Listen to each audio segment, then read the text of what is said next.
اعلان فرمایا کہ ملکہ سبا میرے پاس آ رہی ہے، اس کے آنے سے پہلے اس کا تخت مجھے یہاں چاہیے، کون لے کے آئے گا؟ اب آپ کے دربار میں جنات بھی موجود ہوتے تھے، انسان بھی موجود تھے، ساری مخلوق موجود ہوتی تھی. تو ایک بڑا طاقتور جن، قرآن کہہ رہا ہے، بڑا طاقتور جن کھڑا ہو کے کہنے لگا جی میں لے کے آتا ہوں. آپ نے فرمایا کتنی دیر میں لے کے آئے گا؟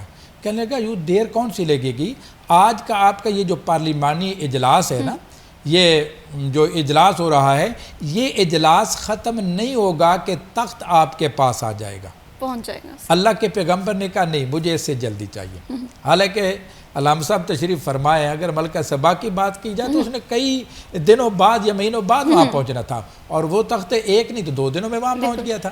لیکن آپ نے فرمایا نہیں مجھے اس سے جلدی چاہیے. پھر آپ کے دربار میں آپ کے زمانے کا ایک آپ کا ولی بیٹھا تھا، یعنی اللہ کا ولی بیٹھا تھا. اس نے کہا جی حضور میں لے آتا ہوں. آپ نے فرمایا تو کتنی دیر میں لے آئے گا؟ کہنے لگا جی دیر کیا لگنی ہے، آپ آنکھ کی پلک جھپکیں گے تخت آپ کے دربار میں موجود ہوگا. آپ نے اسے کہا اور اس نے جناب ایک اسی طرح آنکھ کی پلک جھپکنے سے پہلے 80 گز لمبا 40 گز چوڑا ہیرے جواہرات کے ساتھ جکڑا ہوا پہرےداروں کی چوکیداروں کی موجودگی میں تخت اٹھایا اور سلیمان علیہ السلام کے دربار میں پیش کر دیا. اور میں یہاں یہ بات عرض کرنا ضروری سمجھتا ہوں کہ یہ سلیمان علیہ السلام کے زمانے کا ایک ولی یا ایک امتی کا مقام ہے، نبی کا مقام اس سے بہت بلند ہے، بہت بلند ہے. تو آپ کے دربار میں وہ تخت لایا گیا. تو اب قرآن اس بندے کا تعارف کرواتا ہے، وہ جو بندہ تخت لے کے آیا تھا. قرآن اس کا کیا تعارف کرواتا ہے؟ قرآن کہتا ہے کہ الذی عندہ علم من الکتاب، اس کے پاس کتاب کا علم تھا، اس زمانے کی کتاب کا، اس زمانے کی کتاب کا علم تھا. اور اس میں کوئی شک نہیں ہے کہ میرے آقا صلی اللہ علیہ وسلم تمام انبیاء کے نبی ہیں، سارے نبیوں کے سردار ہیں، اور آپ پر نازل ہونے والی کتاب قرآن یہ بھی ساری کتابوں سے افضل و اعلیٰ. بلکہ میں یوں کہوں گا کہ اگر ساری مخلوق کا علم جو ہے وہ سورہ فاتحہ میں قرآن میں موجود ہے، چاروں کتابوں کا علم بھی قرآن میں موجود ہے. قرآن اتنی جامع کتاب ہے. اسی طرح سے، اور یہ ہم لوگوں کی خوش قسمتی ہے کہ ہمارے پاس نبی کریم صلی اللہ علیہ وسلم کی ذات مبارکہ جو ہے وہ ایز اے ماڈل موجود ہے، ہم اسے فالو کر سکتے ہیں. قرآن کی تعلیمات موجود ہیں، بس ضرورت اس عمر کی ہے کہ ہم اسے فالو کرنا ہے. وقت ہوا جی بریک کا. اسٹے ود اس.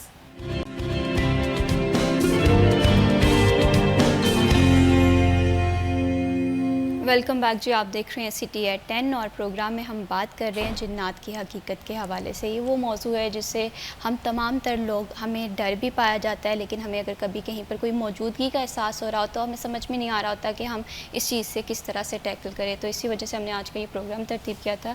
علامہ صاحب میں آپ سے یہ جاننا چاہتی ہوں کہ اکثر کہا جاتا ہے، ہمارے بزرگ یہ کہتے ہیں کہ جنات جو ہیں وہ اثر رکھتے ہیں، ایون کہ میں نے ایسا بھی سنا ہوا ہے کہ انسان کے اندر بھی آ جاتے ہیں. تو کس طرح سے ہم جنات کے شر سے محفوظ رہ سکتے ہیں؟ جی میم، اس کا بھی اللہ تعالیٰ نے بھی قرآن مجید میں بھی ارشاد فرمایا ہے کہ شیطان جو ہے وہ انسان کو مس کرتا ہے. اس کا مطلب یہی ہوتا ہے چھوتا ہے یا چمٹتا ہے. تو حدیث میں بھی اس طرح کے بہت سارے واقعات موجود ہیں. تو جو بھی جنات ہیں وہ پھر انسان کو نقصان پہنچانے کی صلاحیت اس لیے رکھتے ہیں کہ جب حق اور باطل کی دونوں قوتیں آمنے سامنے ہوں تو دونوں کی کوشش ہوتی ہے کہ وہ ایک دوسرے کو نقصان پہنچائے. تو یہ تو اللہ نے پھر ان کو اختیار یا ان کو یہ صلاحیت دے دی ہے نا. بات پھر وہی ہے کہ بطور آزمائش. تو اس لیے جو برے لوگ ہیں جنات میں، جیسے 2 طرح کے علامہ صاحب نے بھی ابھی ذکر کیا، اور قرآن کی سورہ جن میں بھی اس بات کا ذکر ہے کہ باقاعدہ اللہ نے جنوں کی اس گفتگو کو قرآن میں نقل کیا. انہوں نے کہا کہ وَأَنَّا مِنَّا الصَّالِحُونَ وَمِنَّا الْقَاسِطُونَ، ہم میں سے نیک لوگ بھی ہیں اور برے لوگ بھی ہیں، اور ہم میں سے جو ہے وہ اچھے لوگ بھی ہیں، بد بھی لوگ ہیں. تو جو برے لوگ ہیں وہ شیطان کا چونکہ گروہ ہے، اور شیطان نے اللہ کے دربار میں یہ چیلنج کیا تھا کہ میں تیرے بندوں کو تجھ سے دور کروں گا، اور وہ ہر طرح سے یہ کوشش کرتا ہے کہ میں نقصان پہنچاؤں اور بندوں کے جو عقائد ہیں ان کو کمزور کروں. اور ایسا ہوتا بھی ہے. یہ جو وسوسے جو کہتے ہیں نا کہ شیطان کی طرف سے آتا ہے، تو حدیث میں آتا ہے کہ جب بندہ نماز میں کھڑا ہوتا ہے جب اذان ہوتی ہے تو شیطان بھاگ جاتا ہے اللہ کے نام سے، اور پھر جب تکبیر ہوتی ہے اس وقت بھی شیطان بھاگ جاتا ہے، حالانکہ ہر وقت شیطان جنات انسان کے ساتھ ساتھ ہوتے ہیں۔ جب اللہ اکبر کہہ کر نماز شروع ہو جاتی ہے تو پھر یہ شیطان جو جنات کی شکل میں فوری طور پر پھر حاضر ہوتے ہیں، اور وہ پھر انسان کے دل میں وسوسے ڈالتے ہیں، اور ایسے ایسے خیالات اس کے دل میں، ایسی باتیں جن کو وہ نماز سے پہلے یاد بھی کرنا چاہ رہا تھا، کہہ رہا تھا میرے ذہن میں نہیں آ رہی، لیکن ایسی ایسی باتیں اور ایسے ایسے خیالات یاد آتے ہیں، اور ساری نماز کی توجہ اس کی وہ مبذول کرانے کی۔ اسی لیے خشوع خضوع کا حکم دیا گیا نا نماز میں، تو شیطان سے پناہ اسی لیے مانگے گی، اعوذ باللہ من الشیطان الرجیم۔ تو شیطان سے پناہ کا مطلب ہی یہ ہے کہ اللہ ہمیں ان کے شر سے بچائے۔ بے شک۔ تو اس لیے شیطان جو ہے وہ جنوں کی چونکہ اکثریت جو ہے وہ ان کو شیاطین کا اللہ رب العزت نے کہا ہے، یہ ابلیس جو تھا اس کو جب اللہ رب العزت نے کہا کہ میں نے تمہیں حکم دیا تھا کہ سجدہ کرو، چونکہ اس وقت یہ فرشتوں میں شامل تھے، رہتے زمین میں تھے لیکن اس وقت آسمان پہ جانے پہ پابندی نہیں تھی، یعنی فرشتے جنات مکس تھے، تو اس وقت ابلیس یہ بہت زیادہ عبادت گزار تھا، یہ فرشتوں میں تھا، تو جب اللہ نے حکم دیا تو سارے فرشتے سجدے میں گر گئے، کیونکہ وہ تو اللہ کے حکم کے پابند ہیں، اور یہ جنوں میں تھا۔ اللہ نے قرآن میں کہا ہے وَقَانَ مِنَ الْجِنِّ، یہ جنوں میں تھا، اس نے اپنے رب کے حکم کی نافرمانی کی۔ اللہ نے اس سے پوچھا کہ میں نے جب تجھے سجدے کا حکم دیا تو پھر تو نے سجدہ کیوں نہیں کیا؟ تو اس نے مطلب شرمندہ ہونے کی بجائے اس نے دھڑلے سے یہ بات کہی کہ انا خیر منہ، میں اس سے بہتر ہوں، خلقتنی من نار و خلقتہ من طین، تو نے مجھے اللہ آگ سے پیدا کیا۔ تو اب جنوں کی مخلوق آگ سے ہے نا، تو یہ بیسکلی جو جن ہیں وہی، یہ شیطان جو ہے وہ اصل میں جن ہی تھا، اس نے کہا کہ اللہ تو نے مجھے آگ سے پیدا کیا، میں اس سے بہتر ہوں، بہتر جو ہے کمتر کے سامنے کیسے جھکے؟ تو وہ شیطان جو تھا وہ جن تھا، اور وہی ان سب کا گرو ہے جو آج چھوٹے چھوٹے چیلے ہیں وہ جنوں میں سے۔ بالکل اسی طرح سے اللہ تعالیٰ ہم سب لوگوں کو تکبر سے بھی بچائے۔ علامہ عزیز الحسن صاحب، آپ سے میں یہ جاننا چاہتی ہوں کہ کیا جنات کو عام آنکھ سے دیکھنا ممکن ہے، یا صرف ہم ان کی موجودگی کو محسوس کر سکتے ہیں، یا ایک احساس ہوتا ہے، ایک وسوسہ ہمیں محسوس ہو رہا ہوتا ہے؟ جی بہت زبردست سوال ہے آپ کا۔ میں اس سوال کو بھی ایڈریس کرنے کے ساتھ تھوڑا سا اپنی سابقہ گفتگو کو کنٹینیو کروں گا تاکہ بات مکمل ہو جائے۔ تو میں یہ بتا رہا تھا کہ سلیمان علیہ السلام کے دربار میں جن بھی تھا اور آپ کا ایک امتی عالم دین بھی تھا، ٹھیک ہے۔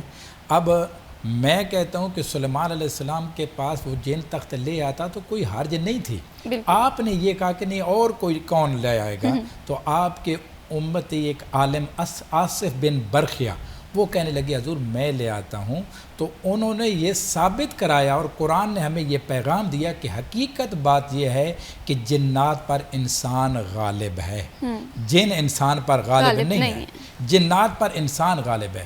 جیسے دیکھیں نا، ہم کمزوری اور خرابی کہاں پیدا ہوتی ہے؟ خرابی یہ پیدا ہوتی ہے کہ جب آپ دیکھتے ہیں نا ایک سیلاب آتا ہے تو وہ زمین کے اس حصے کی طرف بہتا ہے یا بننا وہ توڑتا ہے جو کمزور ہو۔ جب انسان خود کمزور ہو جاتا ہے، اپنا تعلق اور اللہ اور اللہ کے رسول کے ساتھ کمزور کر لیتا ہے، تو پھر اس وقت شیطانی حملے اس پر ہوتے ہیں، اور پھر وہ جنات وغیرہ وہ چیزیں اس پر حاوی ہونے کی کوشش کرتی ہے۔ ادروائز جنات کے اندر یہ طاقت نہیں ہے کہ وہ انسان کو پر غالب آ جائے۔ میں ایک حدیث بھی اس حوالے میں آپ کو عرض کر دیتا ہوں، اور آپ کے اس پروگرام کی وساطت سے تاکہ لوگوں کے نالج میں اضافہ ہو کہ اللہ نے ہمیں جو قرآن اور حدیث عطا فرمایا ہے یہ اللہ تعالیٰ کی بہت بڑی نعمتیں ہیں، بہت بڑے علم کا خزانہ ہے۔ کمزوری ہماری ہے، ایک تو پہنچانے والوں کی بھی کمزوری ہماری، اور ایک عمل کرنے والے لوگوں کی بھی کمزوری ہے۔ دیکھیے حدیث میں آتا ہے کہ نبی کریم علیہ السلام کے زمانے میں غلہ کٹھا ہوا کچھ صدقے کے طور پر، تو اس پر نبی کریم علیہ السلام نے ایک صحابی حضرت ابو ہریرہ کو محافظ بنا کر بٹھایا۔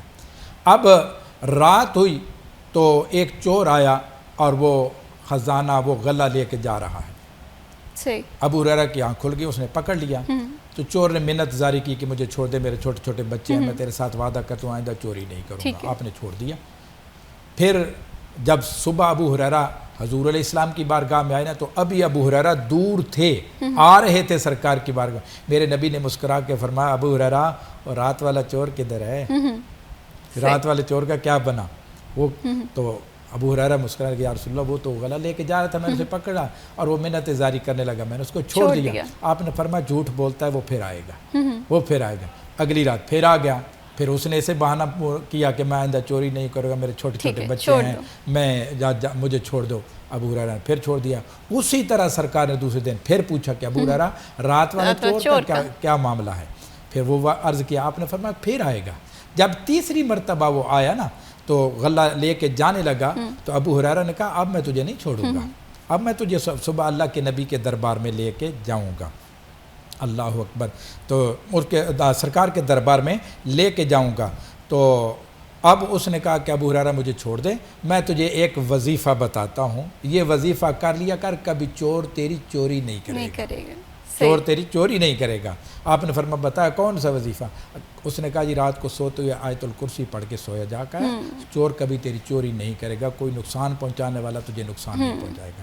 ابو ہریرہ نے اس کو چھوڑ دیا۔ جب صبح سرکار کے بارگاہ میں آیا تو سرکار نے پھر پوچھا تو عرض کیا یا رسول اللہ وہ تو اس طرح مجھے یہ وظیفہ بتا گیا ہے، اس کے بدلے میں نے اس کو چھوڑ دیا۔ سرکار نے فرمایا جھوٹا تھا، بات سچی کہہ گیا۔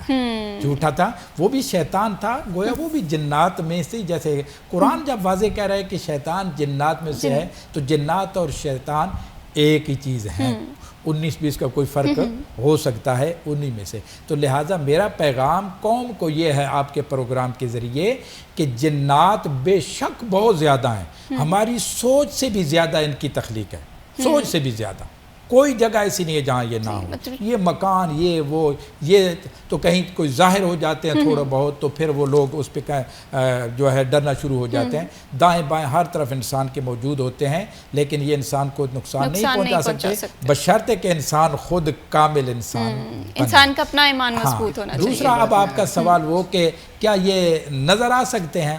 ہاں جی یہ نظر آ سکتے ہیں، لیکن وہ کسی بھی شکل میں، ٹھیک ہے، وہ انسان کی شکل میں بھی آ سکتے ہیں، وہ کسی حیوان کی شکل میں بھی آ سکتے ہیں، اور حشرات الارض کی شکل میں بھی آ سکتے ہیں۔ بہت بلکہ بزرگوں کے میں نے خود تو نہیں دیکھے، ہمارے والد محترم اور والدہ محترمہ بتاتی تھی، بڑے بڑے بھائی بھی وہ بھی انتقال فرما گئے، وہ بھی بتاتے تھے کہ ان کو پیچھے سے چھوٹے چھوٹے لڑکے سے بونے سے کھڑے ہو کر پتھر مارے انہوں نے باقاعدہ، تو آپ کو فلاں چیز نے بچا لیا ورنہ ہم نے آپ کو، یہ ڈراتے ہیں، دور سے ڈراتے ہیں خود انسان کو، لیکن حقیقت میں یہ خود ڈرتے ہیں۔ جب یہ ڈراتے ہیں اور بندہ ڈر جائے نا تو پھر وہ بندے پر غالب آنے کی کوشش کرتے ہیں۔ صحیح، بالکل۔ تو یہ ہماری کمزوری کی وجہ سے کہ ہم اپنے اعمال میں، ہم اللہ اور اللہ کے رسول کے ساتھ تعلق میں کمزور جب ہو جاتے ہیں تو پھر یہ ہم پہ حاوی آتے ہیں۔ اور یہ ان کا بہترین حال یہ ہے، بہترین حال یہ ہے، یہ میرے پاس کئی لوگ بچے بچیاں جی ہمیں رات کو خواب آتا ہے، ڈر آتا ہے جی، کوئی چڑے نظر آتی ہے۔ میں نے کہا آپ سوتے کیا ہیں؟ جب سوتے ہیں تو ہمارے ہاتھوں میں موبائل ہوتا ہے، طرح طرح کی شیطانی چیزیں تو ہم موبائل میں دیکھ رہتے ہیں، وہی ہمارے خواب بن کے ہمیں بتا رہے تھے اور ہماری تباہی اور بربادی ہو رہی تھی۔ بالکل اسی طرح سے ہمیں ہمارے اعمال میں تھوڑا سوچنے کی ضرورت ہے، اور جب انسان کا ایمان مضبوط ہوتا ہے تو انسان جو ہے وہ اشرف المخلوقات ہوتا ہے۔ فردر بھی ہم بات کریں گے اس موضوع پہ، لیکن وقت ہوا جی بریک کا۔ اسٹے ود اس۔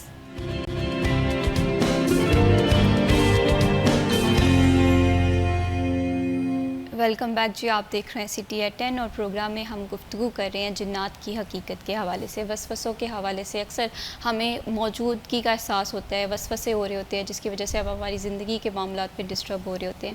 یہاں پر علامہ صاحب آپ سے میں یہ جاننا چاہتی ہوں، جس طرح سے ہم بریک پہ جانے سے پہلے بات کر رہے تھے کیا جنات کو عام آنکھ سے دیکھنا ممکن ہے؟ اسی طرح سے جو گھر ویران ہوتے ہیں یا ویرانے والی جگہ ہوتی ہے اور ایسے مکان میں لوگ شفٹ ہو رہے ہوتے ہیں تو عموماً یہ احساس پایا جاتا ہے جس کی وجہ سے لوگ اپنے گھر بھی بیچنے کو تیار ہو جاتے ہیں۔ تو اس حوالے سے آپ کیا کہیں گے، ان تمام چیزوں کو کس طرح سے ایڈریس کیا جا سکتا ہے؟ جنات ویسے تو غیر مرئی مخلوق ہیں، لیکن ان کو اللہ نے یہ صلاحیت دی ہے، یہ اللہ کی طرف سے ان کو عطا ہوئی ہے کہ وہ شکل بدل سکتے ہیں۔ یعنی ویسے تو جیسے غیر مرئی مخلوق جیسے وہ ہوا ہے، ممکن ہے یہاں جنات موجود ہوں لیکن وہ ہمیں نظر نہیں آ رہے، تو اگر وہ کوئی بھی مجسم شکل اختیار کریں گے تو پھر تو نظر آئیں گے نا۔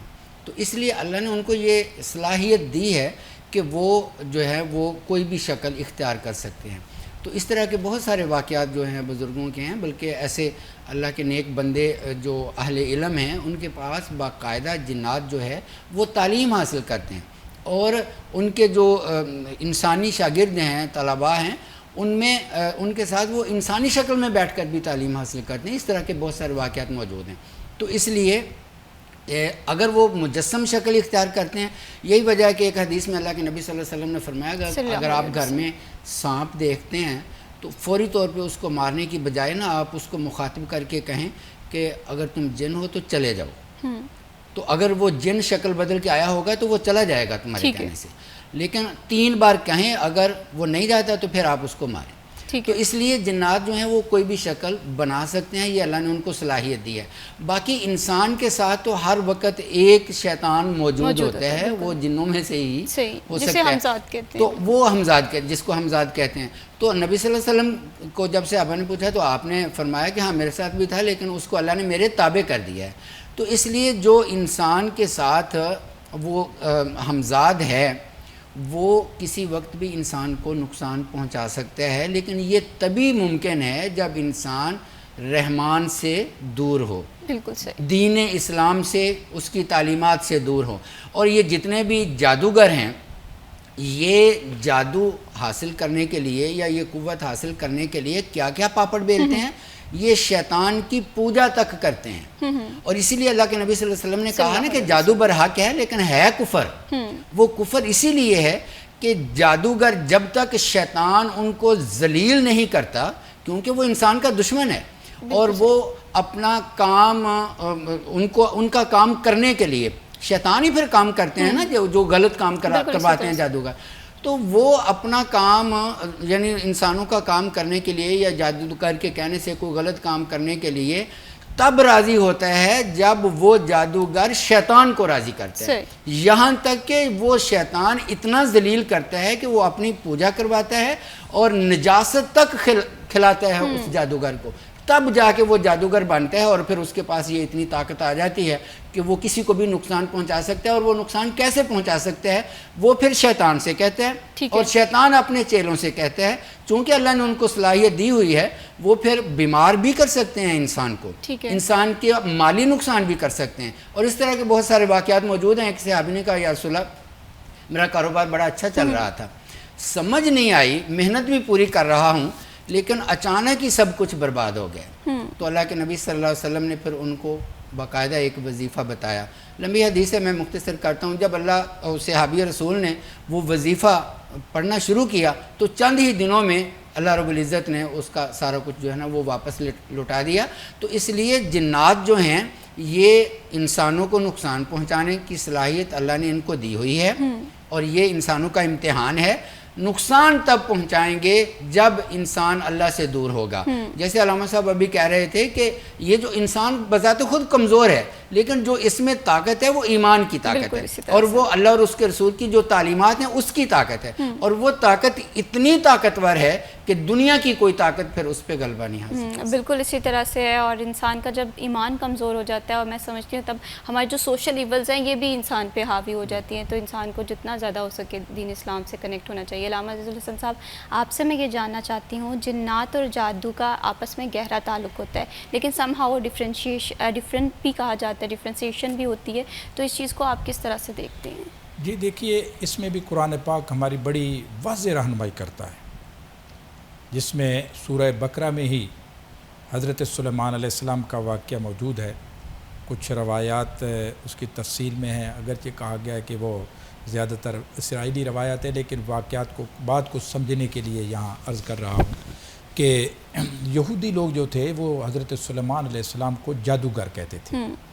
اللہ نے ہمارے نبی صلی اللہ علیہ وسلم پر باقاعدہ قرآن پاک کی آیتیں بلکہ ایک پورا رکوع ہے سورہ بقرہ میں اس ضمن میں کہ اللہ خالق کائنات نے یہ واضح طور پر فرمایا کہ وہ سلیمان علیہ السلام جادوگر نہیں تھے، وہ کافر نہیں تھے، کیونکہ جادو کرنا کفر ہے.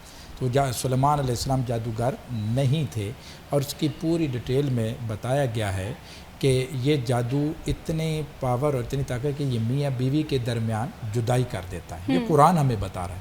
جب اتنی بات قرآن نے ہمیں بتا دی تو اس کا مطلب ہے بڑے سے بڑا فتنہ جو ہے اس جادو کے ذریعے جو ہے نا وہ بپا ہو سکتا ہے. ٹھیک ہے، اس کو یہ نقصان دے سکتا ہے، جس طرح علامہ صاحب نے فرمایا کہ یہ انسان کو نقصان بھی دیتے ہیں نفع بھی دے سکتے ہیں لیکن نفع کم نقصان ان کا زیادہ ہے. نفع اگر 1 پیسہ ہے تو سمجھ لے کہ نقصان کروڑ روپے کا یہ کرتے ہیں. تو بہرحال یہ جادو کا علم برحق ہے اور جادو اور جنات کا چولی دامن کا تعلق ہے. یہ لازم ایک دوسرے کے ساتھ جڑے ہیں. جہاں کہیں اکثر جنات جو ہیں وہ جادو کے ذریعے ہی ڈالے جاتے ہیں. اور پھر یہ جنات جو ہیں ان کے متعلق یہ بھی ہے کہ یہ آسمانوں کی طرف جا کے کچھ غیبی خبریں، کچھ ایک آدھے، بلکہ میں اس کو کہوں گا کہ اٹکل پچو یا وہ کیا کہتے ہیں جملہ، ٹیویں لگا کے کچھ چیزیں جوڑ کے یہ اپنے جادوگروں کو بتاتے ہیں. اور سلیمان علیہ السلام کے زمانے میں بھی ایسا ہوا تھا کہ اس طرح کی باتیں کوئی جوڑ جاڑ کے وہ سلیمان علیہ السلام کے زمانے میں لوگوں کو کے اندر پھیلا دیتے اور لوگوں کو اندر یہ افواہ پیدا ہوگی کہ جنات علم غیب جانتے ہیں. تو سلیمان علیہ السلام نے لوگوں کو سختی سے منع کیا کہ نہیں، کوئی جنات علم غیب نہیں جانتا. جو کہے گا کہ جنات علم غیب جانتے میں ان کا کی گردن اتار دوں گا. یہ کچھ تھوڑی بہت باتیں جانتے ہیں، زیادہ جھوٹ ساتھ ملاتے ہیں. اور پھر اس طرح اس زمانے میں بھی انہوں نے ایسا کیا تھا کہ چھوٹی چھوٹی کتابیں لکھ کے نا لوگوں کے درمیان غلط فہمی اور یہ چیزیں پہ. سلیمان علیہ السلام کے متعلق ہے کہ انہوں نے وہ ساری کتابیں ایک صندوقچے کے اندر بند کر کے اپنی کرسی کے نیچے دفن کر دی اور اوپر کرسی رکھ لی اور جہاں وہ عرصہ دراز بیٹھے رہے، کھڑے رہے. پھر آپ کے انتقال کے بعد یہ تفاسیر میں موجود ہیں چیزیں، زیادہ اتھینٹک نہیں لیکن کچھ ہیں صحیح طرح. تو بعد میں کیا ہوا کہ شیطان نے اسی طرح رہنمائی کی لوگوں کی اور ان کا کہ اس کرسی کے نیچے زمین کھودو، یہاں سے آپ کو کوئی خزانہ ملے گا. انہوں نے وہ کھودا تو وہ کتابیں ملی اور اس کے ذریعے پھر وہ اس طرح کے جادو ٹونے جو ہے یہ. اور پھر وہ یہودی جو تھے اس وجہ سے حضرت سلیمان علیہ السلام کے مخالف ہو گئے کہ سلیمان علیہ السلام جادو کرتے تھے، حالانکہ انہوں نے ان کتابوں کو دفن کیا تھا، انہوں نے تو ختم کیا تھا. تو اللہ نے بڑا واضح کہا کہ نہیں، سلیمان علیہ السلام نے جادو نہیں کیا، وہ تو کفر ہے. اور جادو جیسے علامہ صاحب فرما رہے ہیں کہ علم ہے، کوئی انکار نہیں اس کا، لیکن اس کا سیکھنا یہ سارا کچھ جائز بھی ہے.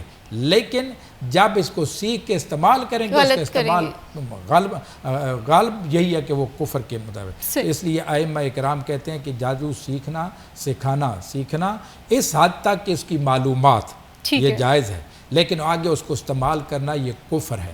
اور اس پر علماء کے یہ فتوے موجود ہے. اب ہماری حکومت نے بھی پچھلے دنوں میں کچھ میں سوشل میڈیا پہ پڑھ رہا تھا، زیادہ تحقیق پہ تو میں نہیں جا سکا کہ جی انہوں نے ایک جو ہے نا وہ اسلامی نظریاتی کونسل نے یا غالباً کوئی پیش کیا ہے کہ یہ جادوگروں کے خلاف جو ہے کوئی قانون بنایا جائے. اور جس میں کوئی شک نہیں، قرآن میں یہ قانون موجود ہے کہ جو لوگ جادو کرتے ہیں اگر واضح سے ان کو جیل میں بند کر دینا چاہیے جب تک وہ توبہ نہیں کرتے، ان کو جیل سے باہر نہیں آنا چاہیے. بعد ائمہ اکرام کہتے ہیں وہ کافر ہو جاتے ہیں. ٹھیک ہے، اب یہ جادو سے بچا کیسے جائے اگر کسی پہ کالا جادو ہو گیا؟ یہ بھی بہت زبردست سوال ہے آپ کا. سب سے پہلی بات علامہ صاحب نے بار بار اس کا ذکر کیا کہ ہم نے یہ سمجھ رکھا ہے کہ آزان جو ہے نا صرف نماز کے لیے. علامہ صاحب بہت ہی خوبصورت آپ بات کر رہے ہیں اور یہ وہ والا مسئلہ ہے جو بہت سارے لوگوں کو ہوتا ہے کہ جادو سے بچا کیسے جائے. اس پہ میں آپ کا جواب بھی جاننا چاہتی ہوں، لیکن یہاں پر وقت ایک چھوٹی سی بریک کا، کہیں مت جائیے ہمارے ساتھ.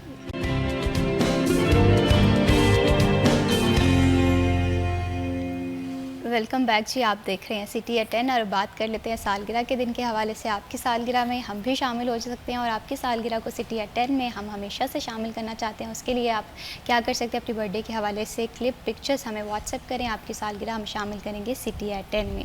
آج احمد عابد جو ہیں وہ اپنی سالگرہ منا رہے ہیں، تو سٹی 41 کی پوری ٹیم کی جانب سے احمد عابد کو برتھ ڈے کی بھرپور جو مبارکباد ہے. تو دیکھتے ہیں یہ کلپ. پھر wishing you very very happy birth day. بڑھاتے ہیں پروگرام کو آگے اور بریک پہ جانے سے پہلے ہم بات کر رہے تھے جنات کی حقیقت کے ساتھ ساتھ جادو جو ہے وہ لازم و ملزوم ہے اور ایسے میں کالے جادو سے کیسے بچا جا سکتا ہے. اس پہ علامہ عزیز الحسن صاحب آپ بڑی خوبصورت بات بتا رہے تھے. میں جا رہی ہوں جہاں سے ہماری گفتگو کا تسلسل ٹوٹا تھا وہیں سے اس کا آغاز کرتے ہیں. جی ظاہر بات ہے، اب پروگرام ہمارا اختتام کی طرف بڑھ رہا ہے اور یہ قرآن و سنت کی تعلیم اور علم ایک ایسی چیز ہے یہ آگے سے آگے بڑھتا ہے. تو اب خاص طور پر میں اسی بات پہ فوکس کرتا ہوں کہ اس کا حل کیا ہے. سب سے پہلی بات تو یہ ہے کہ یہ ضروری نہیں ہے کہ 5 ٹائم کی اذان مسجدوں میں ہو، ہمیں گھروں میں اذان پڑھنی چاہیے، ٹھیک ہے، کیونکہ جہاں تک اذان کی آواز جائے گی شیطان وہاں بھاگ جاتا ہے، تو یہ جنات بھی شیطان کی قسموں میں سے ہے، ٹھیک ہے، تو جنات گھر سے بھاگ جائیں گے، اور خاص طور پر کہیں ایسی جگہ پہ ہو شک ہو تو وہاں لازمی اذان پڑھنی چاہیے۔ اور پھر میں آپ کے پروگرام کے ذریعے پیغام دوں گا کہ کوئی نیا گھر بنائیں تو وہاں جا کے میں کہتا ہوں 5 ٹائم کی اذان پڑھیں، ٹھیک ہے، تاکہ گھر میں برکت ہو جائے۔ ایک یہ، دوسرا یہ ہے کہ ہر بندہ اپنے گھر میں سورہ بقرہ کی یا تو روزانہ تلاوت کرے، چونکہ وہ بڑی ہے، تقریباً 2.5 پاروں پہ مشتمل ہے، تو اس کو چاہیے کہ کم از کم ایک ہفتے میں سورہ بقرہ کی تلاوت مکمل کرے۔ ٹھیک ہے، ایک سورت، دوسرا میں بتا رہا ہوں سورہ بقرہ، تیسری بتا رہا ہوں سورہ یاسین۔ یہ ٹھیک ہے، قرآن کا دل ہے، یہ قرآن کا دل ہے۔ انسان جب قرآن کے دل کو اپنے دل کے ساتھ پڑھے گا نا تو انشاءاللہ دل کے اندر سے روحانیت پیدا ہوگی اور خود بخود علاج ہوتے چلے جائیں گے۔ اور اگلی بات جو ہے، چوتھی میں بتا رہا ہوں، وہ ہے کہ سورہ فاتحہ، ٹھیک ہے، اللہ کے نبی نے جب بتا کہ ہر بیماری کا علاج ہے تو یہ بھی ایک بیماری ہے بھائی، اس کا علاج کرو، سورہ فاتحہ پڑھو کرو۔ ایک روزانہ کم از کم کوشش کریں 101 مرتبہ فجر کے نماز سے پہلے پڑھیں، بہت زیادہ برکت ہے اس کی۔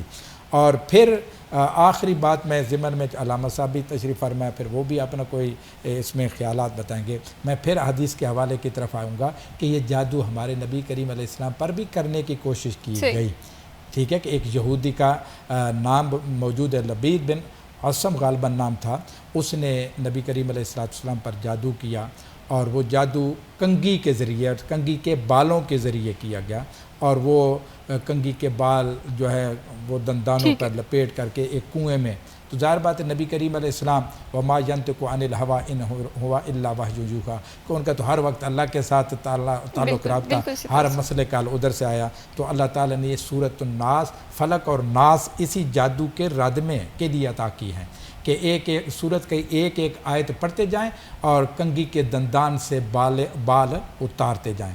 11 آیتیں ہیں، 11 دندان تھے، تو وہ ایک ایک سے وہ بال اتارتے گئے، سرکار دو عالم صلی اللہ علیہ وسلم ایک آیت پڑھتے، ایک دندانے کو صاف کر دیتے، اس طرح 11 آیتیں پڑھی، 11 دندانے صاف کیے، نبی کریم علیہ السلام کی طبیعت حشاش بشاش ہو گئی، ٹھیک ہو گئی۔ میں یہاں یہ بات لازمی کہوں گا کہ ہمارے نبی کریم علیہ السلام وہ عظیم ہستیاں ہیں کہ جن کا اللہ نے خود کہا کہ واللہ یعصمک من الناس، محبوب میں لوگوں سے تیری خود حفاظت کرنے والا ہوں۔ جب اللہ خود حفاظت کرنے والا تھا، جادوگر کیا تکلیف پہنچا سکتا تھا؟ لیکن یہ ہمارے علاج معالجے کے لیے سنت بن گیا کہ ہم اپنی اس بیماری جادو کا اعلان قرآن کے ذریعے کریں اور سورۃ فلق اور ناس کے ذریعے کریں۔ خاص طور پر میں قوم کو کہوں گا، رات کو یہ قوم جو موبائل کے ساتھ کھیلتے کھیلتے سوتی ہے، اسے بتائیں، اسے سٹی 41 کے ذریعے یہ پیغام لیں کہ میرے بھائیوں، میری بہنوں، آؤ قرآن کی طرف آؤ، حدیث کی طرف آؤ، مصیبتوں سے بچ جاؤ گے۔ آپ سونے کا سنت طریقہ اختیار کریں، اور وہ کیا ہے؟ سونے سے پہلے اپنے ہاتھ سامنے رکھیں ایسے، اور چاروں کل، ٹھیک ہے، سورہ کافرون، سورۃ فلق، اخلاص، فلق اور ناس، اس کو پڑھ لیں، یہ حدیث سے ثابت ہے۔ اور اضافی کے طور پر میں اب کہہ رہا ہوں کہ وہ پہلے میں حدیث کر چکا، آیت الکرسی اس میں شامل کر لیں، اول آخر درود پاک پڑھ کے اس طرح اپنے ہاتھوں کو یہ پڑھائی کر، تو یہ ہاتھ اس طرح ہتھیلی سامنے رکھیں اور اس پر پڑھ کے ہوئے آخر میں پھونک ماریں اور اپنے چہرے پر پھیریں، سر پر پھیریں، سارے جسم پر پھیریں، اور بستر کتنا ہی صاف ہے فرضی طور پر اس کو جھاڑ دیں۔ ٹھیک ہے، صحیح، یہ کر کے آپ پہلو کے دائیں پہلو کے بل سو جائیں، نہ آپ کو برے خواب آئیں گے، نہ آپ پر شیطان حملہ کرے گا، نہ آپ کو جنات ڈرائیں گے۔ انشاءاللہ تعلیمات مصطفیٰ کا یہ فیضان ہوگا کہ کوئی چیز آپ کو اذیت اور تکلیف نہیں پہنچائے گی۔ بے شک یہ چھوٹے چھوٹے سے اعمال ہیں، اس سے ہماری نیکیوں میں بھی اضافہ ہوتا ہے اور ہمیں پرسکون زندگی گزارنے کے لیے بھی مدد دیتے ہیں۔ یہاں پر میں علامہ صاحب آپ سے یہ جاننا چاہتی ہوں کہ اکثر ہمیں اگر پتہ چل جائے کہ ہم جس گھر میں رہ رہے ہیں اس گھر میں جنات کا سایہ موجود ہے، تو ہمیں کیا کرنا چاہیے؟ کیا ہمیں اس گھر کو فوراً سے چھوڑ دینا چاہیے، وہاں پر رہنا چاہیے؟ کیا حکمت عملی اپنانی چاہیے؟ اللہ نے قرآن مجید میں ارشاد فرمایا ہے، اعوذ باللہ من الشیطان الرجیم، بسم اللہ الرحمن الرحیم، وَنُنَزِّلُ مِنَ الْقُرْآنِ مَا هُوَ شِفَاء۔ تو قرآن جو ہے وہ شفا ہے، روحانی بھی اور جسمانی بھی۔ تو میرا پیغام سامعین کے لیے یہ ہے کہ جنات چونکہ ہمارے معاشرے کا حصہ ہیں، اگرچہ وہ ہمیں نظر نہیں آتے، اگر وہ نظر آنا شروع ہو جائیں تو وہ اتنی زیادہ تعداد میں ہیں کہ ہم تو پھر جگہ ڈھونڈتے پھریں کہ ہم کہاں جو ہے وہ رہیں. تو اس لیے ان سے ڈرنا نہیں چاہیے. یہ عموماً بہت سارے لوگوں کے سے یہ ایسی باتیں سننے کو ملتی ہیں کہ جی ہمارے گھر کے دروازے ہلتے ہیں، پنکھا خود بخود چل جاتا ہے، بند ہو جاتا ہے، دروازہ بند ہو جاتا ہے، کھل جاتا ہے، یا کوئی چیز غائب ہو جاتی ہے. اور یہ سارے شیطانی کارنامے ہیں اور جنات کے ہیں، وہ تنگ کرتے ہیں. بلکہ اس کا قرآن میں اللہ نے بھی ذکر فرمایا کہ یہ جنات تنگ کرتے ہیں انسانوں کو، کیونکہ وہ شیطان کا گروہ ہے، رحمان کا گروہ نہیں. تو جو رحمان کا گروہ ہے، جو حق والے ہیں، وہ باطل قوتوں سے کیوں ڈریں؟ کیا وہ باطل قوتوں سے ڈر کر اپنا گھر بار چھوڑ دیں، اپنا وطن چھوڑ دیں، اپنی جگہ چھوڑ دیں؟ ایسا نہیں ہے، بلکہ وہ ان تعلیمات پر عمل کریں جو اللہ اور اس کے رسول نے ہمیں بتائی ہیں. ایک تو اللہ کا پورا کلام جو ہے اس میں شفا ہے، بے شک پورا ایک ایک حرف میں شفا ہے. اور یہ باقاعدہ حدیث سے ثابت ہے کہ جب ایک صحابی کو وہ آ رہے تھے کسی واپس مہم سے، تو ان کو ایک بستی میں وہ گزرے تو ان کے سردار کو نا سانپ نے ڈس لیا. تو اس سے پہلے صحابہ نے کہا تھا کہ ہمیں کچھ کھانے کو دو، ہمارے پاس ختم ہو گیا، زیادہ رہا. انہوں نے انکار کر دیا. جب وہ سانپ نے ڈس لیا تو پھر وہ بھاگے آئے کہ تمہیں کوئی دم کرنے والا ہے. تو صحابی نے کہا ہاں میں کرتا ہوں. تو اس نے سورۃ فاتحہ پڑھ کر ہی دم کیا تھا. بالکل تو اللہ نے اس کو شفا دے دی. اچھا، اس لیے جس طرح یہ آخری کل ہیں اور بہت سارے وظیفے ہیں، ہمیں چاہیے کہ ہم اپنے گھر میں نماز پڑھیں، قرآن کی تلاوت کریں، اللہ کی عبادت کریں اور اللہ سے مدد مانگیں. حق کے مقابلے اللہ سے مدد مانگیں گے تو بے شک آپ بالکل ٹھیک کہہ رہے ہیں. ہمیں اپنی زندگیوں میں آسانیوں کے لیے قرآن کی تعلیمات کو عام کرنے کی ضرورت ہے. بہت شکریہ علامہ ڈاکٹر عبدالحفیظ صاحب for joining us in this programme. بہت شکریہ علامہ عزیز الحسن نعمان صاحب، آپ نے پروگرام میں ٹائم دیا. یہ تھے جی جنات سے بچنے کے، ان کے شر سے بچنے کے لیے وظائف لازمی آپ اپنی زندگی میں فالو کریں. اور اسی کے ساتھ میں ابھی شبیب کو دیجیے اجازت. اللہ حافظ.